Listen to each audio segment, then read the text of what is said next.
বন্ধু সংগঠনের নেতৃবৃন্দ, শহীদ পরিবারের গর্বিত সদস্যবৃন্দ, 24 জুলাই যোদ্ধাবৃন্দ,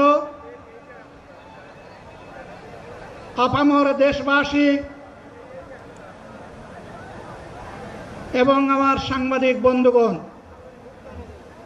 আমি সর্বপ্রথম মহান রবের দরবারে শুকরিয়া আদায় করছি। ফ্যাসিবাদের পতনের পর অত্যন্ত অনুকূল পরিবেশে আল্লাহ রাব্বুল আলামিন আজকের এই সমাবেশটি করার আমাদেরকে তৌফিক এনায়েত করেছেন, আলহামদুলিল্লাহ। 2 দিন আগে ঝড়ধারায় বৃষ্টি ঝরেছে। অনেকে আশঙ্কা করেছিলেন কি হবে, মানুষগুলা সেদিন কি শান্তিতে বসে দুটি কথা শোনার সুযোগ পাবে?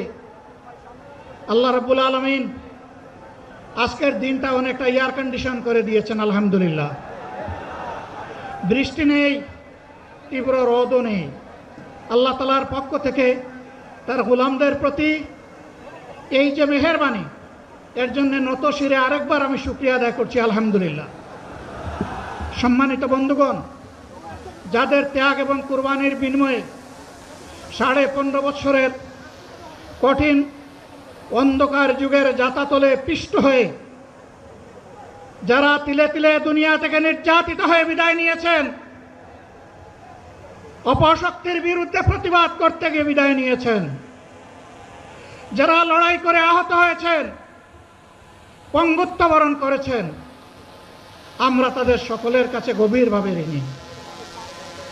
মহান আল্লাহর দরবারে তৌফিক চাই, বাংলাদেশ জামাতে ইসলামীর অস্তিত্ব যতদিন থাকবে আল্লাহ যেন তাদের ঋণ পরিশোধ করার শক্তিটাও ততদিন আমাদেরকে দান করেন।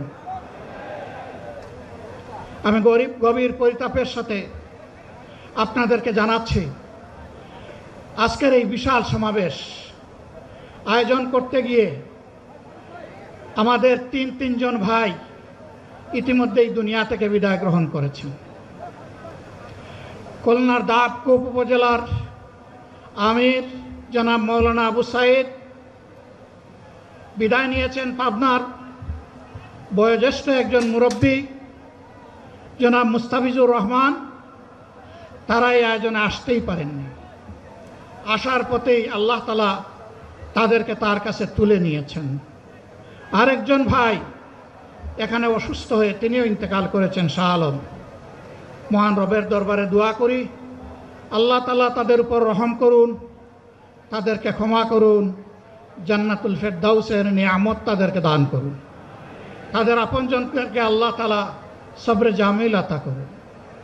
সম্মানিত ভাইয়েরা, আবু সাইদরা যদি বুক পেতে না দাঁড়াতো, এই জাতির মুক্তির জন্য যদি বুকে গুলি লুফে না নিত, হয়তোবা আজকের এই বাংলাদেশটা আমরা দেখতাম না। ইতিমধ্যে হয়তো আরো অনেক মানুষের জীবন ফ্যাসিবাদীদের হাতে চলে যেত। 24 জীবন বাজি রাখা এই যুদ্ধটা যদি না হতো, তাহলে আজকে যারা বিভিন্ন ধরনের কথা এবং দাবি দাওয়া পেশ করছেন, তারা তখন কোথায় থাকতেন? অতএব আসুন, যাদের ত্যাগের বিনিময়ে আল্লাহ তাআলার এই নিয়ামত পাওয়া, তাদেরকে যেন অবজ্ঞা এবং অবহেলা না করি। শিশু বলে তাদেরকে যেন তুচ্ছ তাচ্ছিল্য না করি। অহংকার বলে অন্য দলকে যেন তুচ্ছ তাচ্ছিল্য না করি। অরাজনৈতিক ভাষায় আমরা যেন কথা না বলি। যদি এগুলো আমরা পরিহার করতে না পারি, তাহলে বুঝতে হবে যারা পারবেন না, ফ্যাসিবাদের রোগ তাদের মধ্যে নতুন করে বাসা বেঁধেছে। আমরা আশা করব আমরা এগুলা করব না, কেউ এগুলা করবে না, বরঞ্চ রাজনৈতিক শিষ্টাচার রক্ষা করে জাতীয় ঐক্যের বীজতলাটা আমরা সবাই মিলে একসাথে তৈরি করব ইনশাআল্লাহ। সম্মানিত ভাইয়েরা, আসরের নামাজ আসন্ন, আরও অনেক বক্তা ছিলেন, তাদেরকে আমরা দিতে পারি নাই, আমরা দুঃখিত। এজন্য আমার লম্বা কথা বলার সুযোগ নেই। যারা এখানে কথা বলেছেন তারা আমার মনের কথাগুলোই তুলে ধরেছেন। আমি শুধু বলতে চাই, আগামীর বাংলাদেশটা কেমন হবে? আমি বলি আরেকটা লড়াই হবে ইনশাআল্লাহ। একটা লড়াই হয়েছে ফ্যাসিবাদের বিরুদ্ধে, আরেকটা লড়াই হবে দুর্নীতির বিরুদ্ধে ইনশাআল্লাহ। এই দুর্নীতির মূল উৎপাটন করার জন্য যা দরকার, আমরা তারুণ্য এবং যৌবনের শক্তিকে একত্রিত করে সেই লড়াইয়েও ইনশাআল্লাহ আমি জয়লাভ করব।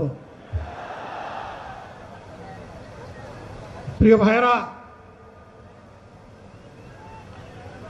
জামাতে ইসলামী যে দুর্নীতিমুক্ত সমাজ গড়বে তার প্রমাণ কি? তার প্রথম প্রমাণ হচ্ছে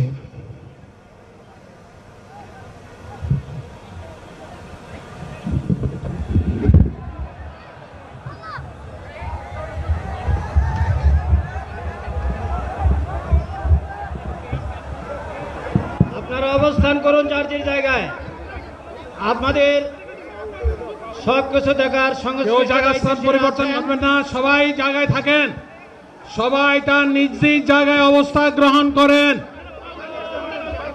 সবাই তার নিজ নিজ জায়গায় অবস্থান গ্রহণ করেন। আপনারা নিজ নিজ জায়গায় থাকুন, প্রয়োজনীয় দিক নির্দেশনা দেওয়া হবে।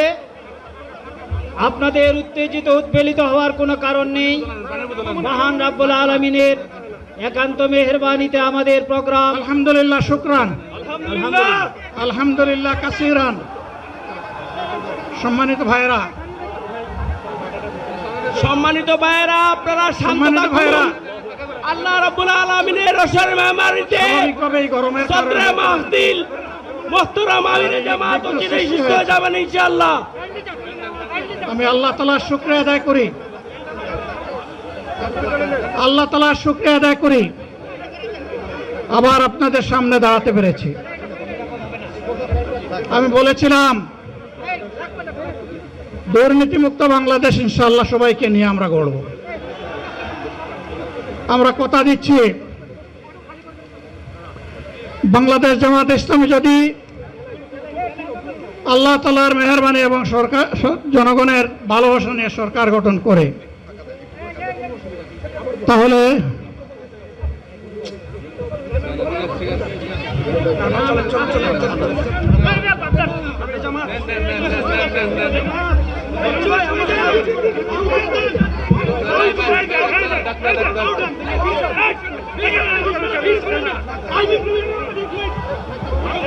আপনারা নিজ নিজ জায়গায় অবস্থান করুন।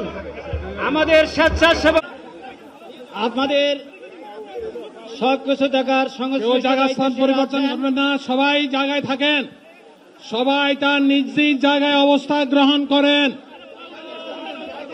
সবাই তার নিজ নিজ জায়গায় অবস্থান গ্রহণ করেন। আপনারা নিজ নিজ জায়গায় থাকুন, প্রয়োজনীয় দিক নির্দেশনা দেওয়া হবে। আপনাদের উত্তেজিত উদ্বেলিত হওয়ার কোনো কারণ নেই।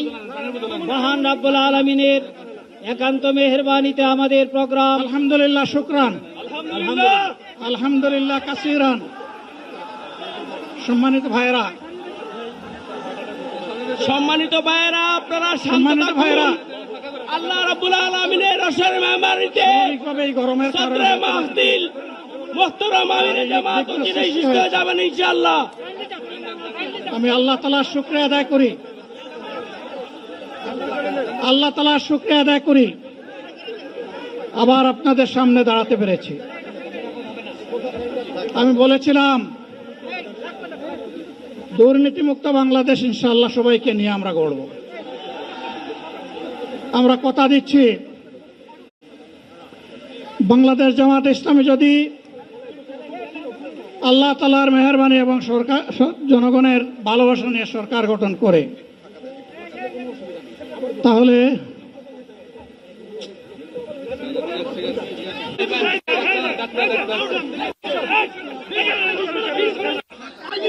জি, আমরা এখন জামাত ইসলামের যে জাতীয় সমাবেশটি চলছে সেখানেই আছি। আমরা দেখছি যে বাংলাদেশ জামাত ইসলামের এই জাতীয় সমাবেশে যিনি সভাপতিত্ব করছিলেন, জামাতের যিনি আমির, তিনি পরপর দুইবার বক্তব্য দিতে দিতে কিন্তু এখানে অসুস্থ হয়ে পড়ে গেলেন। সবশেষ উনি এই জুলাই পরবর্তী বাংলাদেশ এটি নিয়ে কথা বলছিলেন। এইখানে কিন্তু উনি বলছিলেন যে এই নতুন বাংলাদেশে আসলে নতুন বাংলাদেশের লড়াইটি শেষ হয়নি, এবং উনি এটা বলছিলেন যে এখন লড়াই হবে ফ্যাসিবাদের বিরুদ্ধে এবং দুর্নীতির বিরুদ্ধে।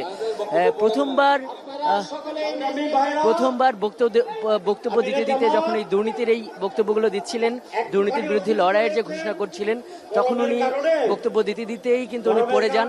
এরপর এই উপস্থিত যে মঞ্চে নেতৃবৃন্দরা রয়েছেন, জানেন যে শুধু জামাতের নেতৃবৃন্দ না, বিভিন্ন দলের নেতৃবৃন্দরা এখানে এসেছেন এবং